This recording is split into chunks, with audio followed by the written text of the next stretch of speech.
Hello everybody, welcome back to 10 Minute Reviews. Jason here. Sorry it's been a little while since I posted a video. I'll try and make this pretty quick. Thank you to all of our patrons, all of our supporters. Really appreciate it. Don't forget to check the links down below for links to today's book and anything else that we might find applicable. I need to have some traffic through that Amazon thing that you guys suggest in order for it to keep going. Otherwise, I'm going to go ahead and jump right into today's video.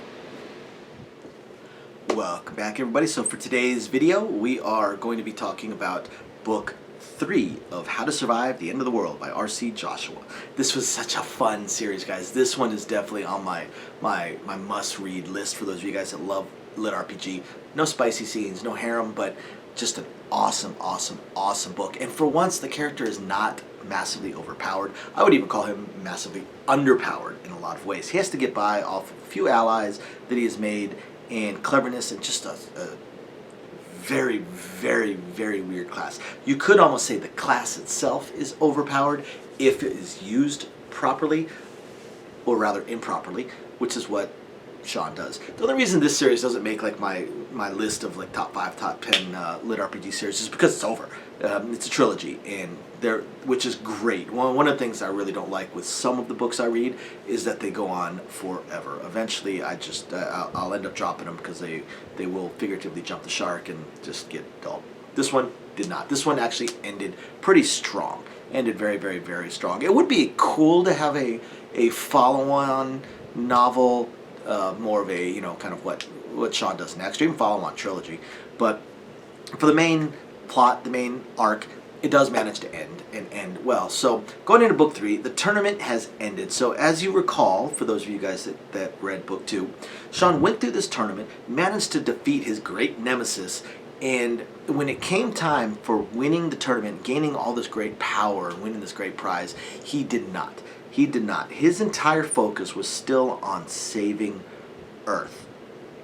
And what he ended up being able to do was he ended up being able to receive basically a blueprint. The blueprint for Earth. Earth is going to get destroyed no matter what. But he was able to get basically the blueprint of Earth. And he also learned a little bit about his old buddy, his old boss, that apparently is also still alive and also had some time shenanigans happen to him. And he's somewhat of a legendary figure, a legendary outlaw type figure. There's a few parallels between this guy and, say, Lobo, because of his whole motorcycle thing and just traveling in and just leaving destruction behind him and then gone again. But he's basically kind of circling in time, and he's sort of spiraling around Sean. As Sean moves forward in time, his old boss kind of spiraling around as well. But the spiral is getting shorter and shorter until they eventually manage to intersect. So Sean has this blueprint of Earth. And now he needs to figure out how he's going to use this blueprint in order to save Earth, or to kind of bring it back. So he's got one idea in mind. Someone that he met in book 1, a friend, a dragon, that eventually died, but one of the things that he was told was that these dragons, when they die, they are reborn, and they're reborn with all their memories. So he is hoping to be able to go to this dragon homeworld and talk to his old friend, and maybe his old friend will give him sanctuary. That's what he's really hoping for. He's hoping for sanctuary while he figures out what else he's going to do. He doesn't know how he's going to bring Earth back. He knows he needs a massive ritual of some sort with this blueprint, but he doesn't know how any of this stuff is going to work at the moment. What he needs right now is he needs safety. He's got a lot of people hunting him, including the family of his great nemesis that he defeated. So he needs sanctuary. So the only thing he can think of, the only ally he has that might be strong enough is this dragon.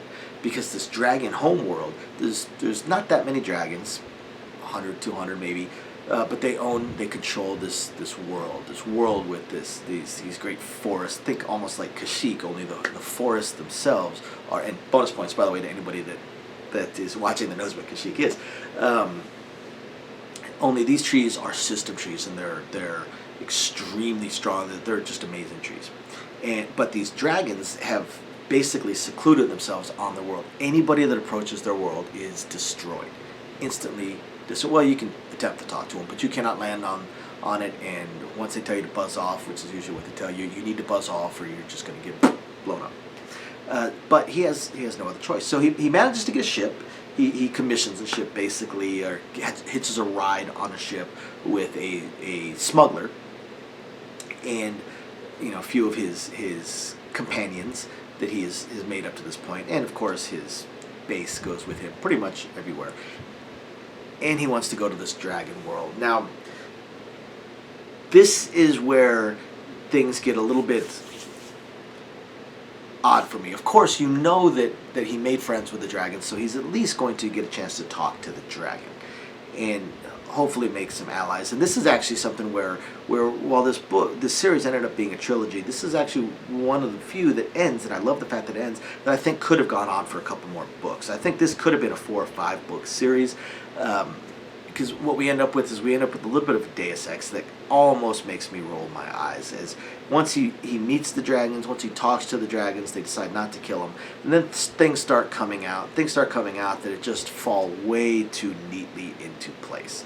Way too neatly into place. We almost have like a chosen one trope and things like that, and it's a little bit too Deus Ex for me. For me, it would have worked out a little bit better if the dragons ended up being allies, gave him sanctuary, but did not turn out to be the total panacea for all his ails that they did end up being. But the dragon world ends up being what is sort of the culmination of this series. I'm not going to tell you how, but the dragons and their world ends up being what ends this trilogy and helps Sean manage to accomplish all of his goals.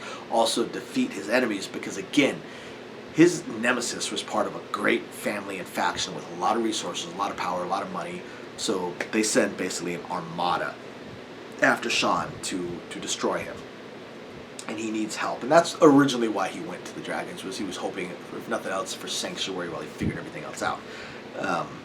So the series does end, and it ends pretty cool, and it ends in a cool way, and it ends in a way that is open-ended for the further adventures of Sean, which I think would be pretty cool, pretty interesting. I would like to see Sean go further back out into the greater multiverse, the greater universe of this lit RPG setting, and see what happens with his little junk class, because as he keeps going, he is getting decently okay strong. He just does weird stuff that's a lot of fun. I'm probably going to have to reread the series because it was just a blast.